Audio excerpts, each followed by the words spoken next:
교회 외형적 성장을 보면 교회는 눈부신 성장을 거두었습니다. 사도행전 1장 15절에 보면 모인 무리의 수가 약 120명이나 되었더라 이렇게 되어 있습니다. 되더라 이렇게 되어 있고, 사도행전 2장 41절에 보면 끝부분에 신도의 수가 3,000이나 더하더라 이렇게 되어 있습니다. 120명에서 3,000명이 되었고, 사도행전 2장 47절에 보면 주께서 구원받는 사람을 날마다 더하게 하시니라. 날마다 구원받는 수가 더해졌다. 그리고 사도행전 4장 4절에 보면 말씀을 듣는 사람 중에 믿는 자가 많으니 남자의 수가 약 5,000이나 되었더라. 남자의 수만 5,000이 되었다 이런 얘기죠. 또 뿐만 아니라 사도행전 5장 14절에 가보면 믿고 주께로 나오는 자가 더 많으니 남녀의 큰 무리더라 이렇게 되어 있습니다. 이제는 셀 수 없을 만큼 큰 무리가 예루살렘 교회의 구성원이 되었다는 말씀입니다. 성령이 임재하셨고 성령의 능력이 나타났고 복음은 확장되었고 교회는 부흥되었습니다. 자, 그러면 이렇게 엄청난 부흥을 이룬 예루살렘 교회, 이제 완전한 승리를 이룬 것입니까? 마치 교회는 이제 승리한 것 같았습니다. 사도행전 6장 7절에 보면 하나님의 말씀이 점점 왕성하여 예루살렘에 있는 제자의 수가 더 심히 많아지고 허다한 제사장의 무리도 이 도에 복종하니라 이렇게 되어 있습니다. 허다한 무리가 많은 무리가 허다한 제사장의 무리도 이 도에 복종하니라. 그러니 이제는 교회의 완전한 승리를 보고 있는 것처럼 느껴지고 있습니다. 바로 이때에 교회 내부의 갈등과 외부 세력의 도전에 예루살렘 교회는 마주서게 되었습니다. 교회 내부의 갈등은 파벌의 출현입니다. 헬라파와 유대파의 갈등이 시작되었습니다. 불공평한 구제에 대한 문제가 발생했다는 것입니다. 교회에 넘쳐나는 그 많은 사람들이 자기의 재산을 팔아서 사도들의 발 앞에 놓기도 하고, 이제는 풍성해진 교회가 그것을 가지고 어려운 사람을 구제한다고는 했는데 그 구제에서 제외된 사람들, 구제에 해당하지 않는 사람들에 대해서 불평이 쏟아져 나왔다는 말씀이 드는 거죠. 여러분, 교회가 안으로 교회만 하다 보면 교회 내부의 갈등이 발생하게 된다는 것입니다. 문제가 있다는 얘기가 되는 것이죠. 또 교회에 대한 외부 세력의 도전이 있었습니다. 더 이상 예수를 믿는 교회를 방치하면 유대교는 심각한 위기에 빠질 것이라고 판단해서 들불처럼 번지고 있는 예루살렘 교회를 저지하고 말살해야 한다고 대책을 세우게 되었습니다. 그 본보기로 순교를 당하신 분이 스데반 집사입니다. 베드로가 설교를 했을 때에는 그들이 마음의 찔림을 받고 우리가 어떻게 하면 되겠느냐라고 해서 너희들이 예수를 믿고 세례를 받으라 이렇게 해서 그 수가 3,000이나 더했다고 했는데, 이 이후에 허다한 무리, 제사장의 허다한 무리도 예수 믿는 도에 복종한 이때에는 그들 모두가 이를 갈며 스데반을 죽이기에 이르렀습니다. 여러분, 하늘에서 참새 한 마리가 떨어지는 것도 하나님께서 허락하지 않으시면 떨어지지 않는다라고 말씀하시는데, 하물며 하나님을 사랑하는 자, 순교를 각오한 스데반의 죽음에 하나님의 계획이 없었겠는가? 우리는 한번 의문을 가져봅니다. 다시 말해서 스데반의 순교는 누구의 계획이라는 것입니까? 하나님의 계획이라고 저는 믿는 것이죠. 여러분도 그런 생각이 들지 않습니까? 사도행전 8장 1절에서 교회는 흩어지게 됩니다. 사울은 그가 죽임 당함을 마땅히 여기더라. 그날에 예루살렘에 있는 교회에 큰 박해가 있어 사도회는 다 유대와 사마리아 모든 땅으로 흩어지니라 이렇게 되어 있습니다. 주님의 몸된 교회는 절대로 바벨탑이 돼서는 안 됩니다. 창세기 11장 4절에 보면 또 말하되 자 성읍과 탑을 건설하여 그 탑 꼭대기를 하늘에 닿게 하여 우리 이름을 내고 온 지면에 흩어짐을 면하자 하더니라고 되어 있습니다. 여러분, 우리 교회는 몇 명이나 모여야 되는 것입니까? 100명 모여야 됩니까? 300명이면 됩니까? 5,000명이면 됩니까? 10,000명이면 됩니까? 아니면 우리 교회에서 우리나라 제일 많이 모인다고 하는 여의도 순복음교회처럼 50만 명 이상 모여야 됩니까? 얼마큼 모이면 되는 것입니까? 중요한 것은 그 교회에 몇 명이 모이는가가 중요한 것이 아니고 그 교회는 무엇을 하고 있는가가 더 중요하다라고 생각합니다. 하나님께서는 그 엄청난 능력, 그 엄청난 파워를 가지고 있는 예루살렘 교회를 왜 흩어 놓으셨을까요? 그렇게 그들이 흩어지지 않으면 복음이 땅끝까지 전하여 주지 않기 때문에 그런 것입니다. 만약에 우리의 소망 공동체가 복음을 위해서 흩어지는 일을 게을리한다면 하나님은 정말로 우리 교회를 풍지박산 낼 것입니다. 그러니 여러분은 하나님께서 그렇게 하는 교회가 아니라 여러분 자원해서 우리가 하나님의 역사를 이루는 그런 깨어있는 교회가 될 수 있기를 주님의 이름으로 축복합니다. 흩어진 사람들에 의해서 나타난 사건이 무엇입니까? 첫째는 복음의 말씀이 전해졌다는 것입니다. 사도행전 8장 5절에 보면 빌립이 사마리아 성에 내려가 그리스도를 백성에게 전파하니라고 되어 있습니다. 그전에는 예루살렘에 똘똘 뭉쳐 있었습니다. 모든 사람들이 예루살렘으로 모여들었습니다. 그런데 이제는 예루살렘에 모였던 하나님의 백성들, 교회, 예루살렘 성도들이 이제 흩어져서 사마리아와 땅끝을 향해서 나아가기를 시작했습니다. 여러분, 사마리아는 이스라엘 유대 백성, 유대인들이 그들은 형제로 취급하지 않는 그런 버림받은 족속들입니다. 너희들은 하나님의 백성이 아니다. 너희들과는 밥도 함께 먹을 수 없다. 너희들과는 왕래도 할 수 없다. 너희들과는 마주치기도 싫다. 그래서 사마리아 성은 그렇게 버려진 땅이었습니다. 그런데 흩어진 사람들에 의해서 버려진 땅으로 복음은 들어가기 시작했습니다. 여러분, 하나님 편에서 보면 버려진 땅은 어느 한 곳도 없습니다. 그러나 여러분들이 사마리아를 향하여 내려가는 분들이 되시기를 주님의 이름으로 축복합니다. 복음의 말씀이 전해졌다고 했는데 두 번째는 저주받은 함의 후손에게도 복음이 전해졌습니다. 사도행전 8장 26절로 39절에 보면 가사로까지 성령의 인도하심을 받은 빌립이 에디오피아 간다게의 국고를 맡은 내시를 만나게 되었고 그 내시를 비인들 광야에서 세례 주는 사건이 나타나게 됩니다. 그래서 이 세례를 받은 내시를 통해서 에티오피아는 복음화된 줄 믿습니다. 지금도 다른 북아프리카에 있는 많은 국가들이 다 이슬람 국가이지만 에티오피아는 기독교 국가가 지금도 기독교 국가입니다. 복음은 저주받은 함의 후손에게도 전해졌습니다. 만약에 예루살렘 교회에 그들이 모여있기만 했다면 이런 역사는 절대로 일어나지 않습니다. 사도행전 9장 27절에 보면 다메섹에도 복음이 전해졌습니다.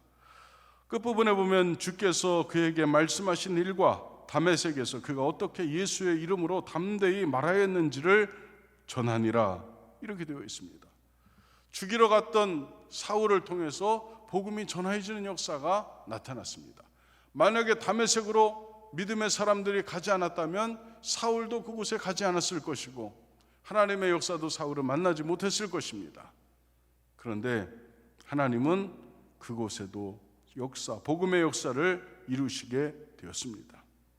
사도행전 10장 19절로 20절에 보니까 그때 스데반의 일로 일어난 환란으로 말미암아 흩어진 자들이 베니게와 구브로와 안디옥에까지 이르러 유대인에게만 말씀을 전하는데 그 중에 구브로와 구레네 몇 사람이 안디옥에 이르러 헬라인에게도 말하여 주 예수를 전파하니라고 되어 있습니다.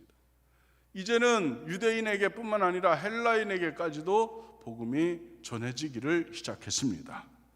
베니게, 구브로, 안디옥. 베니게는 페니키아를 이야기하고 구브로는 키프로스, 안디옥은 안티오코스를 이야기하는데 세상 끝으로 복음이 확장되기 시작했습니다. 여러분, 이쯤 보면 흩어지는 교회는 누구의 계획입니까?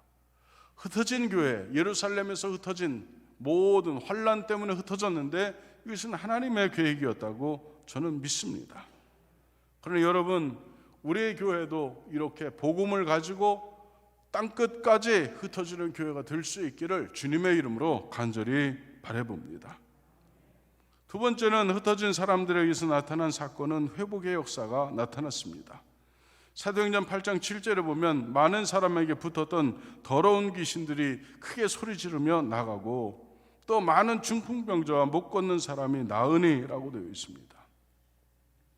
복음이 이렇게 제 몫을 감당하니까 성령이 그곳에 함께 하셨고 성령이 임재하신 그곳에는 역사가 나타났습니다. 귀신이 떠나갔습니다. 어둠의 권세가 결박된 것입니다. 여러분, 이 땅에 그릇된 가치관, 그리고 허황된 꿈, 그리고 악한 세력에 의해서 결박된 이 세대를 자유케 할 수 있는 방법은 교회가 다시 교회 되는 것입니다. 교회가 교회로서의 역할과 교회로서의 능력을 발휘할 때 이 사회는 어둠의 권세로부터 자유하게 될 줄 믿습니다. 지금 교회는 최악의 상황에 빠져 있습니다. 지금 사회에서 교회를 바라볼 때 더 이상 교회에 꿈을 두지 않고 소망을 두지 않는다고 합니다. 지난번에 농협에 이렇게 대출을 내보려고 한번 진행을 하는데 그곳에 계신 분에게 들은 얘기입니다. 이제는 교회에 대출을 해주려고 하지 않습니다. 굉장히 조건이 더 까다로워졌습니다. 다시 말해서 이제는 금융권도 교회의 미래에 대해서 불투명하게 생각하고 있다는 증거가 되는 것입니다. 여러분, 누가 그렇게 만들었겠습니까? 누가 그렇게 만들었습니까? 깨어나지 못한 목회자와 그리고 잠자고 있는 성도들이 이렇게 만들어 놓은 것이죠. 우리 교회는 깨어나야 되겠습니다. 교회의 본질, 교회의 바른 목적이 무엇인지 우리는 이제 알아야 되고 그것을 향해서 우리는 분투해야 되고 그것을 위해서 우리는 뛰어야 합니다. 여러분, 우리 교회가 몇 명 모이는 교회다라고 하는 것이 자랑이 아닙니다. 우리 교회는 무엇을 하는 교회가 되었는가, 우리 교회는 무엇을 하고 있다, 이것이 우리 교회를 소개할 수 있는 내용입니다. 우리 교회는 100명도 넘게 모입니다. 그게 뭐 어떻습니까? 100명 모이는 교회 중에 하나님 기뻐하시는 자가 단 한 명도 없다면 100명 모이는 교회가 무슨 소용이 있겠습니까? 단 10명이 모이더라도 하나님이 기뻐하는 사람 10명이라면 100명 모이는 것보다 훨씬 더 좋은 교회가 될 수 있는 것입니다.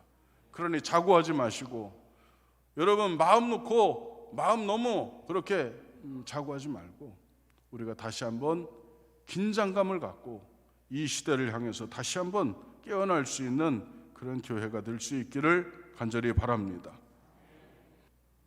하나님을 전체로 삼지 못한 우리, 주의 성령의 역사가 미미하게 나타나고 있는 우리 교회, 회개해야 될 것 아니겠습니까? 그래서 다시 한번 흩어진 사람들에 의해서 회복의 역사가 나타난 것처럼 하나님의 뜻을 이루는 사람들에 의해서 우리 교회가 더욱 새로워질 수 있기를 주님의 이름으로 축복합니다. 세 번째로 보니까 흩어진 사람들에 의해서 나타난 사건은 그곳에 큰 기쁨이 있었다는 것입니다. 사도행전 8장 8절에 보면 그 성에 큰 기쁨이 있더라 이렇게 되어 있습니다. 여러분, 세상은 지금 살기가 참 어렵습니다. OECD 국가 중에 자살률 1위, 출산율 꼴찌. 더 이상 이 시대에는 소망을 두지 않습니다. 젊은이들도 이 시대 가운데는 그냥 나만 어렵게 살면 되지 뭐 후손들까지, 그래서 아기 낳는 것도 이제는 포기한 세대가 되었습니다. 결혼뿐만 아니라 아기 낳는 것도 포기한 것이 너무 많습니다. 직장 구하는 것도 포기하고 다 포기하고 있습니다. 그런 슬픔이 가득한 이 세대 가운데 다시 한번 이 세상을 기쁨이 충만한 시대로 만들 수 있는 곳, 교회가 되어야 되지 않겠습니까? 그러기 위해서 교회는 정말 이타적이 되어야 합니다. 개교의 이기주의로만 일관한다면 그러면 교회는 망하는 것입니다. 여러분 모두가 흥하는 사회, 흥하는 교회, 부흥하는 그런 시대로 이 시대를 바꾸기를 원한다면 여러분은 이기적인 사람이 아니라 이타적인 사람이 될 수 있기를 간절히 바랍니다. 이웃을 돌봐야 하는 것이죠. 여러분에게 주님의 은혜 가운데 여러분은 깨끗한 부가 여러분에게 있기를 원하고 깨끗한 가난이 여러분에게 있기를 간절히 원합니다. 청빈이 있어야 되고 그리고 깨끗한 부도 있어야 되는 것입니다. 깨끗한 부는 무엇을 이야기할까요? 나를 위한 부가 아니고 이웃을 돌보기 위한 부, 그것이 깨끗한 부가 되지 않겠습니까? 여러분 왜 자본주의 사회는 왜 망하지 않았습니까? 그들 공산주의자들이 이야기하는 것과 좀 다르게 그 안에는 깨끗한 부자들이 존재했기 때문에 그렇습니다. 남에게 이웃에게 나눠줄 수 있는 사람이 있었기 때문에 사회는 그렇게 보존될 수 있었습니다. 그런데 만약에 우리 교회 이 사회가 만약에 부로만 목적을 찾는다면, 부자가 되는 것으로만 목적을 찾는다면 아무런 비전이 없습니다. 여러분은 무엇을 위해서 벌어야 합니까? 무엇을 위해서 여러분의 주머니는 채워져야 됩니까? 비우기 위해서 채워져야 되는 것입니다. 나누기 위해서, 베풀기 위해서 채워져야 되는 것입니다. 웨슬리 목사님이 그렇게 말씀하셨습니다. 여러분, 될 수 있으면 많이 보십시오. 그리고 많이 쓰십시오.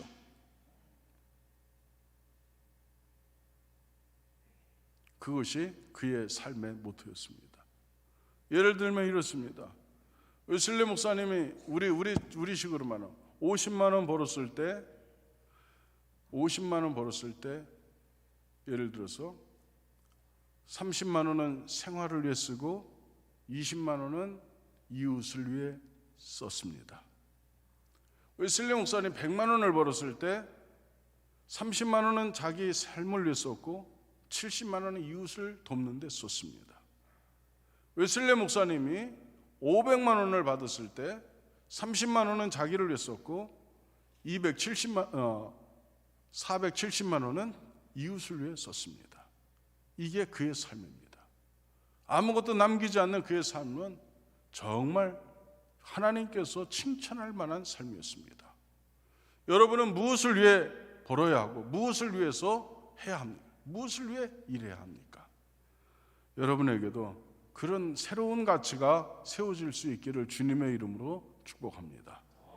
땅에 쌓아놓지 말고 하늘에 쌓아놓으라고 주님께서도 그렇게 누누이 말씀하셨는데 우리는 그것을 들을 귀가 없습니다. 교회도 없습니다. 개인도 없습니다. 그러나 이제는 달라져야 하는 것입니다. 사랑하는 우리 소망교회 성도 여러분, 여러분에게 하나님께서 바라고 원하시는 것이 무엇일까요? 이기심이 아니라 이타심입니다. 우리끼리만이 아니라 함께입니다. 우리 교회만 부흥한다고 해서 하나님 나라는 이루어지지 않습니다. 그래서 모든 교회가 부흥할 때 하나님 나라는 다시금 힘을 얻게 되는 것입니다. 그래서 우리는 오늘 흩어지는 교회를 하는데 이유는 딱 하나입니다. 형제 교회들도 함께 부흥하기를 간절히 바라는 마음으로 우리는 흩어지는 교회를 하는 것입니다. 그러니 여러분 오늘 가서 겸손하게 예배 드리시고 행여나 그 형제들 주눅들지 않도록 심히 겸손하시기를 바랍니다. 되지 않게 가르치려고 하지 말고 여러분은 그냥 조용하게 겸손하게 예배드리고 정말 낮은 마음으로 섬기고 돌아오시기를 주님의 이름으로 간절히 부탁합니다. 예산에서 있을 때의 일입니다. 겨울이 되었는데 겨울은 한겨울이었는데 날씨가 너무 추웠습니다. 주택은 양철 지붕이었고 보일러는 12년도 넘어서 자다 보면은 보일러가 탁 멈췄으면 아주 방바닥이 얼음장이 됩니다. 등짝이 시려서 깨보면 보일러가 멈춰선 것입니다. 그래서 가서 보일러를 한번 쿵쿵 치면은 다시 리셋 버튼을 눌러서 다시 틀기를 한밤이면 서너 번씩 하는 그런 때였습니다. 너무 추운 날이 되었습니다. 수도가 꽝꽝 얼었습니다. 물이 나오질 않습니다. 자고 일어났는데 이렇게 새집이 졌습니다. 머리가 이렇게 올라갔는데 머리가 정말 엉망진창이었습니다. 추우니까 막 이리저리 비틀면서 자서 그런지 아침에 너무 추워서 일어날 수가 없습니다. 새벽 기도는 어떻게 갔다 왔는데 너무 춥습니다. 그래서 이불 속에서 애기 안고 웅크리고 이렇게 있다가 밖에서 누가 부르는 소리가 들려서 나갔습니다. 예산중앙교회 장로님들 2분이 오셔서 어려운 교회라고 도와준다고 그 봉투에 얼마를 담아서 오셨습니다.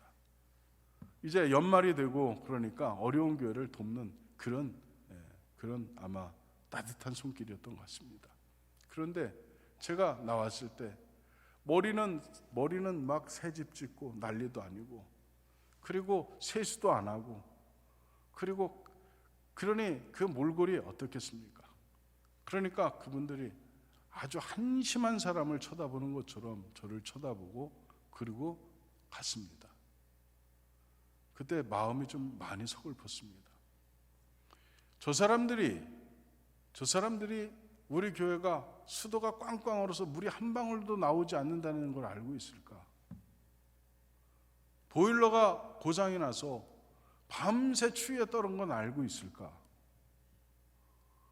그저 게으른 전도사 저런 사람이 무슨 교회를 하니까 교회가 이렇게 어렵고 교회가 이렇게 힘들겠지라고만 생각하고 있지는 않을까? 참 여러 가지 생각이 들었습니다. 그래서 앞에 있는 정말 더러운 물 흐르는 그 또랑을 깨고 거기서 세수하고 들어온 적이 있습니다. 여러분, 우리는 상대편의 입장을 정확하게 모를 때가 너무 많습니다.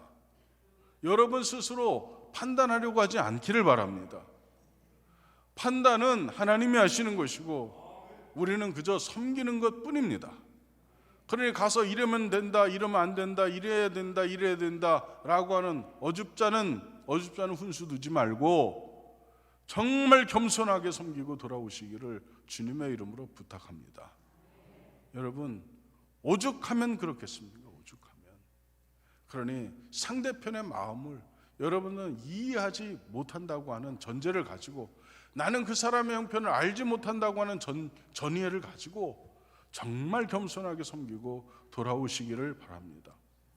우리는 큰 교회에서 왔습니다. 우리는 적어도 많이 모이는 불편 없는 교회에서 왔습니다. 어깨 피고 그렇게 의시되지 말고 겸손하게, 나 때문에 당신들이 어렵습니다, 저희들이 돌보지 못해서 당신들이 어렵습니다 라고 하는 어쩌면 자책감을 가지고 여러분은 그 자리에 있기를 바랍니다.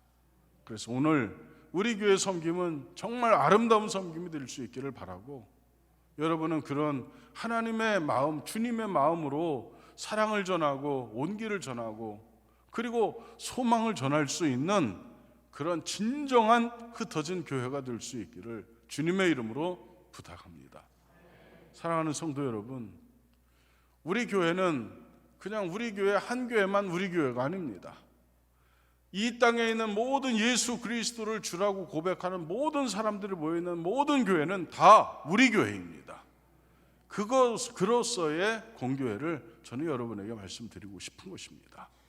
오늘 우리가 2009년도에 흩어지는 교회를 했고, 그리고 코로나19가 발생해서 팬데믹 상황 때문에 우리는 가지 못했는데, 이제 6월 달로 우리 팬데믹 이제는 맞춰주고 엔데믹으로 가고 이제는 새롭게 시작하는 것 아닙니까? 그래서 시작하는 이달에 우리는 흩어지는 교회를 다시 시작하는 것입니다.